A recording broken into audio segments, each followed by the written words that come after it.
ശാന്താകാരം ഭുജഗശയനം പത്മനാഭം സുരേശം വിശ്വാധാരം ഗഗനസദൃശം മേഘവർണം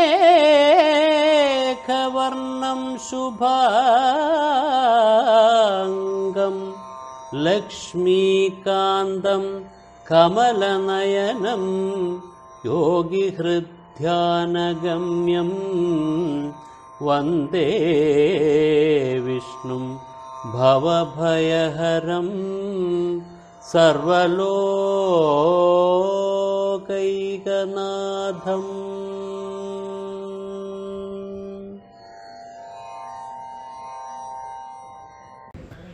രാജസമായ അഹന്തയായാലും ശരി, സാത്വികമായ അഹന്തയായിരുന്നാൽ പോലും അത് കുഴപ്പമാണ്. അതിനെ ദൂരീകരിച്ചാലേ അപ്പുറത്ത് മായാതീതനാകാൻ പറ്റും. അതാണ് ഈ ദശമസ്കന്ധത്തിലെ വിവിധ കഥകളിലൂടെ നമ്മൾ കാണുന്നത്. ഇപ്പൊ ഇന്നിപ്പോ നമ്മള് ഇന്ദ്രനെ, ഭഗവാൻ ഇന്ദ്രന്റെ ഗർവം ദൂരീകരിച്ച് ഇന്ദ്രനെ രക്ഷിക്കുന്ന കഥയാണ് നമ്മൾ കാണുന്നത്. ആദ്യം ഒന്ന് ശിക്ഷിക്കുന്നു, ശിക്ഷിക്കുന്നതിലൂടെ രക്ഷിക്കുന്നു. അതാണ് ഗോവിന്ദ പട്ടാഭിഷേകത്തിന് കലാശിക്കുന്നത്. ഒരു ദിവസം ബാലകനായിരിക്കുന്ന ബലഭദ്രൻ ശ്രീകൃഷ്ണൻ നോക്കുമ്പോൾ നന്ദഗോപരുടെ നേതൃത്വത്തില് ഗോപന്മാരെല്ലാവരും കൂടിയിട്ട് ഒരു വലിയ പൂജാ മഹോത്സവത്തിന് തടയാറെടുക്കുകയാണ്. ഗോകുലത്തിലാണ് അവരെല്ലാവരും പാർക്കുന്നത്. അപ്പൊ ആ ഗോകുലത്തില് ഗോപന്മാർ വസിക്കുന്ന ഇടം, അതാണ് ഗോകുലം. ഇപ്പൊ അത് അമ്പാടി എന്നുള്ള സ്ഥലത്താണ് അവരുടെ ആ ഗോകുലം. ആദ്യം ഉണ്ടായിരുന്ന ഗോകുലത്തിൽ നിന്നിട്ട് ഇങ്ങോട്ട് വന്നു, അമ്പാടിയിലാണ് ഇപ്പൊ. അപ്പൊ അവിടെയുള്ളവരെല്ലാവരും കൂടി വലിയൊരു പൂജയ്ക്ക് തയ്യാറെടുക്കാൻ. അപ്പൊ അവര് ചോദിച്ചു, ഈ രണ്ട് ബാലകന്മാര് ഗോപന്മാരോട്, നിങ്ങൾ എന്തിനു വേണ്ടിയിട്ടാണ് ഇത്രയേറെ പൂജാദ്രവ്യങ്ങളൊക്കെ സമാഹരിച്ച് ഉത്സാഹിക്കുന്നത്? അപ്പൊ അവര് പറഞ്ഞു, അത് എല്ലാ വർഷവും ഞങ്ങള് ഇന്ദ്രപൂജ നടത്തും, അതിനുള്ള സമയം വന്നിരിക്കുന്നു, അതിനുവേണ്ടിയുള്ള സന്നാഹമാണ്. അപ്പോ ഈ ബാലകന്മാര് നന്ദഗോപന്റെ അടുത്ത് നന്ദഗോപന് തന്നെ പറഞ്ഞു. അപ്പോ നന്ദഗോപനും എല്ലാ ഗോപന്മാരും കേൾക്കവേ കൃഷ്ണൻ ചോദിച്ചു, എന്തിനാണ് ഇന്ദ്രനെ പൂജിക്കുന്നേ? അപ്പൊ നന്ദഗോപന് പറഞ്ഞു, ഇന്ദ്രനാണ് നമുക്ക് വേണ്ടുന്ന എല്ലാ സൗകര്യങ്ങളും ചെയ്തു തരുന്നത്. അദ്ദേഹത്തിന്റെ അനുഗ്രഹത്താൽ നമുക്ക് ഭക്ഷണം ലഭിക്കുന്നു, ജീവിക്കാനുള്ള സുഖസൗകര്യങ്ങൾ ലഭിക്കുന്നു. അതുകൊണ്ടാണ് നമ്മൾ അദ്ദേഹത്തെ പൂജിക്കുന്നത്. അപ്പോ കൃഷ്ണൻ പറഞ്ഞു, നമുക്ക് ഭക്ഷണം തരുന്നത് ഈ ഗോവർദ്ധന പർവ്വതമാണ്. നമ്മുടെ പശുക്കൾക്ക് ഭക്ഷണം തരുന്നത് ഗോവർദ്ധന പർവ്വതമാണ്. അതുപോലെ കുടിക്കാൻ തെളിനീര് തരുന്നതും ഗോവർദ്ധന പർവ്വതമാണ്. നമ്മെ രക്ഷിക്കുന്നത് ഗോവർദ്ധന പർവ്വതമാണ്. അങ്ങനെ നമ്മളെ രക്ഷിക്കുന്നത് കൊണ്ട് ആണ് പൂജയെങ്കിൽ ആ പൂജ കൊടുക്കേണ്ടത് ഇന്ദ്രനല്ല, ഈ ഗോവർദ്ധനത്തിനാണ്. അതുകൊണ്ട് പൂജയ്ക്ക് വേണ്ടിയിട്ട് തയ്യാറാക്കിയിരിക്കുന്ന ഈ പദാർത്ഥങ്ങളെ കൊണ്ട് ഗോവർദ്ധനത്തെ പൂജിക്കണം. അത് യുക്തിയുള്ളതാണ് എന്ന് നന്ദഗോപർക്ക് തോന്നി. മുഴുവൻ ഗോപന്മാർക്കും ഗോപികമാർക്കും തോന്നി. എല്ലാവരും സമ്മതിച്ചു, എന്നാൽ ഗോവർദ്ധനത്തെ പൂജിക്കാം. ഇന്ദ്രപൂജയ്ക്ക് വേണ്ടി തയ്യാറാക്കിയിരിക്കുന്ന സർവ്വസന്നാഹങ്ങളും കൊണ്ട് ഗോവർദ്ധന പൂജ. അപ്പോഴേക്കും ഇന്ദ്രന് കോപമായി. എന്നെ പൂജിച്ചുകൊണ്ടിരുന്ന ആളുകൾ ഇപ്പോഴിതാ എന്നെ പൂജിക്കാതെ അതിനുവേണ്ടി ആദ്യം തയ്യാറെടുത്തിട്ട് ശരിക്കും നോട്ടീസ് ഇറക്കി എന്ന് പറയണം, ഇന്ദ്രപൂജയ്ക്ക് വേണ്ടിയിട്ടുള്ള നോട്ടീസ്. എന്നിട്ട് എന്നെ നിഷേധിച്ചിട്ട് അവൻ ഗോവർദ്ധനത്തെ പൂജിച്ചിരിക്കുന്നു. ഇവരെ ശിക്ഷിച്ചേ പറ്റും. ഈ ഗോപന്മാരെ മുഴുവൻ ശിക്ഷിക്കണം, ഗോപികമാരെ മുഴുവൻ ശിക്ഷിക്കണം. ഞാൻ ആരെന്നവർ മനസ്സിലാക്കട്ടെ. അതാണ് ആ രാജസമായിരിക്കുന്ന അഹങ്കാരം. ആ നിൽക്കുന്ന ബാലകൻ ഭഗവാൻ തന്നെ. പക്ഷെ എങ്കിലും ഈ ഭൂമിയിലൊരു മനുഷ്യനാണ്. ഈ ഭൂമിയിലുള്ളവരെല്ലാം എന്റെ പ്രജകളാണ്, എന്നെ ബഹുമാനിക്കേണ്ടവരാണ്, ഞാൻ പറയുന്ന അനുസരിക്കേണ്ടതാണ്. ഈ ഭഗവാൻ ഉൾപ്പെടെ എല്ലാവരെയും ശിക്ഷിക്കുന്നുണ്ട് എന്ന് പറഞ്ഞ് ഉടനെ തന്നെ സകല മേഘമാലകളെയും വിളിച്ചു. പുഷ്കരാവർത്തകങ്ങൾ തുടങ്ങിയ ഏറ്റവും ശക്തിയേറിയ മേഘങ്ങൾ ഉൾപ്പെടെ എല്ലാവരെയും വിളിച്ചു. നിങ്ങൾ ഉടനെ ഗോവർദ്ധനത്തിന് സമീപത്ത് ചെന്ന് അവിടെ അമ്പാടിയിൽ ഈ നന്ദഗോപരുടെ ആളുകളെല്ലാം വസിക്കുന്ന ഗോകുലമുണ്ട്. അതിന്റെ മുകളിൽ ചെന്നിട്ട് തകർത്ത് വീഴണം. ആ ഗോകുലം മുഴുവൻ, ആമ്പാടി മുഴുവൻ ഒഴുകി പോകണം. ഇനി അവശേഷിക്കരുത്. അവിടെ മനുഷ്യരും അതേപോലെ തന്നെ പശുക്കളും ഒന്നും അവശേഷിക്കരുത്. നാമാവശേഷമാക്കി തീർക്കണം. ഞാൻ ആരാണ് എന്ന് അവരറിയട്ടെ. മേഘങ്ങളെല്ലാം ഒന്നും നിറഞ്ഞു. ഇടിയും മിന്നലും കോലാഹലവും ഒക്കെ ആയിട്ട് നട്ടുച്ച പോലെ അർദ്ധരാത്രി പോലെ തോന്നു. ഗോപന്മാരാകെ ഭയന്നു. തണുത്ത കാറ്റ് വീശുകയാണ്. ഇപ്പോ അവിടെ പെയ്യും ഭയങ്കരമായ ഇടിമിന്നൽ. അവരെല്ലാവരും കൂടി ഭഗവാനോട് പറഞ്ഞു, ഭഗവാനെ, ഇതാ ഭയങ്കരമായ മഴ. നട്ടുച്ചയ്ക്ക് പോലും കണ്ണു കാണാൻ നിർത്തിയില്ല. അത്ര കുലി ഇരുട്ടായി കഴിഞ്ഞിരിക്കുന്നു. അതെങ്ങനെയെങ്കിലും രക്ഷിക്കണം. കുറെ ആളുകൾക്കറിയാം ഈ ബാലകൻ ഭഗവാനാണ്. മറ്റു പലർക്കും അറിയാം ഈ ബാലകൻ വിശേഷ ശക്തിയുള്ള പയ്യനാണ്, സാധാരണ മനുഷ്യനല്ല. വേറെ പലരും അങ്ങനെയൊക്കെ പലരും ഒക്കെ വിശ്വസിക്കുന്നുണ്ട് എന്നൊക്കെ കരുതി സംശയാലുകളുണ്ട്. ബാലകൻ അങ്ങനെ പറയുന്ന രീതിയിലുള്ള ശക്തിയൊക്കെ ഉണ്ടോ? ആയിരിക്കാം, ഇല്ലെങ്കിൽ ഇല്ലായിരിക്കാം.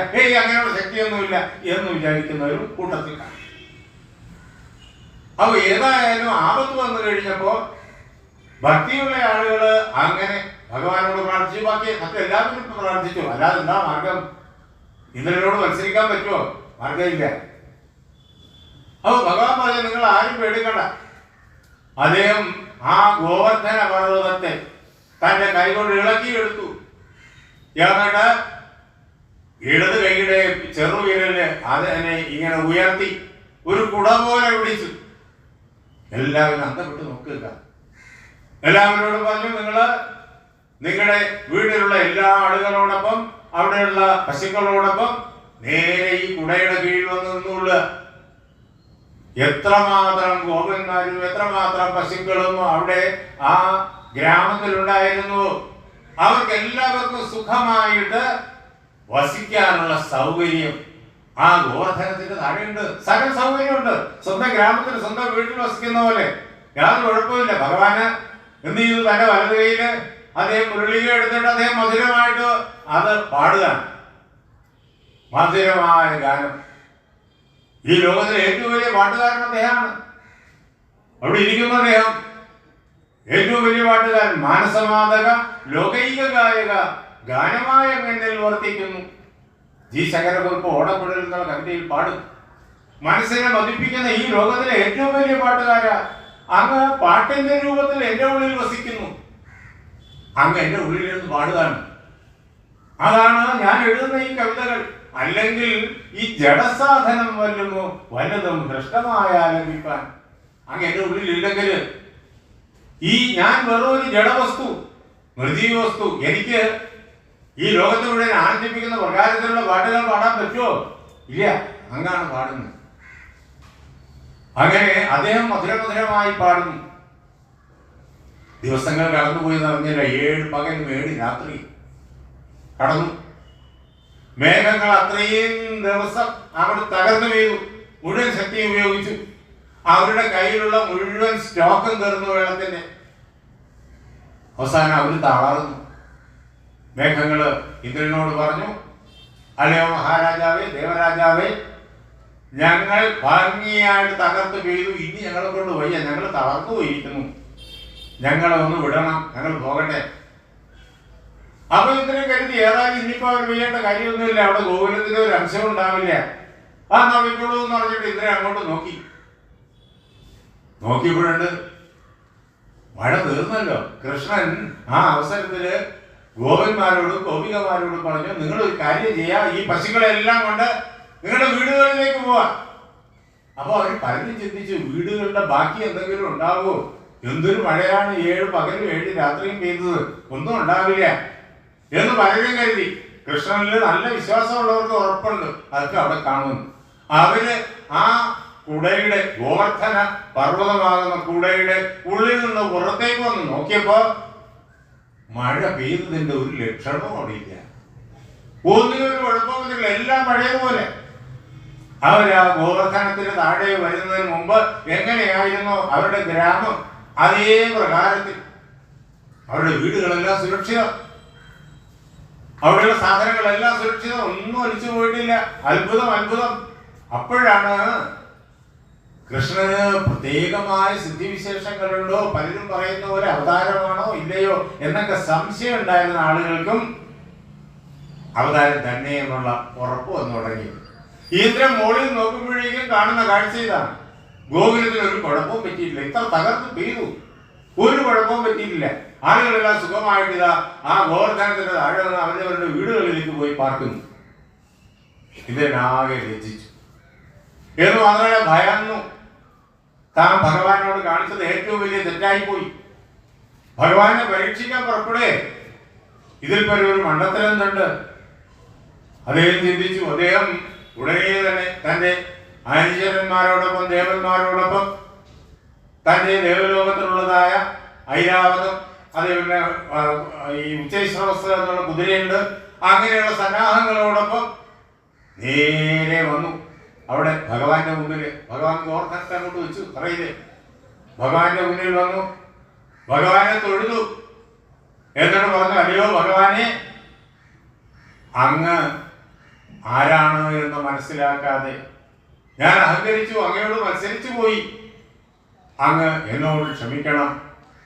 വിശുദ്ധ സത്വം തവ ധാമശാന്തം തപോമയം ധ്വസ്ത രജസ്തമസ്കം. അല്ലയോ ഭഗവാനെ, അങ്ങയുടെ ഈ രൂപമുണ്ടല്ലോ അത് അങ്ങേറ്റം സാത്വികമാണ്. അതിൽ യാതൊരു കലർപ്പുമില്ല, രജസോ തമസോ ഒന്നും തൊട്ടിട്ടില്ല. തികഞ്ഞ സാത്വിക ഭാവം നിറഞ്ഞു നിൽക്കുന്നതായ അങ്ങയുടെ ഈ രൂപം, രജസം തമസ്സും ഇല്ലാത്തതായ രൂപം, ഇത് തപോമയമാണ്. കഠിനമായ തപസ്സിന്റെ കരുത്ത് നിറഞ്ഞതാണ്. അങ്ങനെയുള്ളതായ അങ്ങയുടെ മുന്നില് ഞാനിതാ നമസ്കരിക്കുന്നു. അല്ലയോ ഭഗവാനെ, എന്റെ തെറ്റുകൾ അങ്ങ് പൊറുക്കണം എന്ന് പ്രാർത്ഥിക്കാൻ. പിതാ ഗുരുസ്ത്വം ജഗതാമധീശോ ദുരത്യയകാലപാക്തദണ്ഡ. അങ്ങ് ഈ ലോകത്തിലുള്ള ഞാൻ ഉൾപ്പെടെയുള്ള സകല ദേവന്മാരുടെയും ഋഷിമാരുടെയും മനുഷ്യരുടെയും മൃഗങ്ങളുടെയും പക്ഷികളുടെയും പുല്ലിന്റെയും പുഴുവിന്റെയും ജീവനില്ലാത്ത പദാർത്ഥങ്ങളുടെയും എല്ലാറ്റിന്റെയും പിതാവാണ്, അച്ഛനാണ്.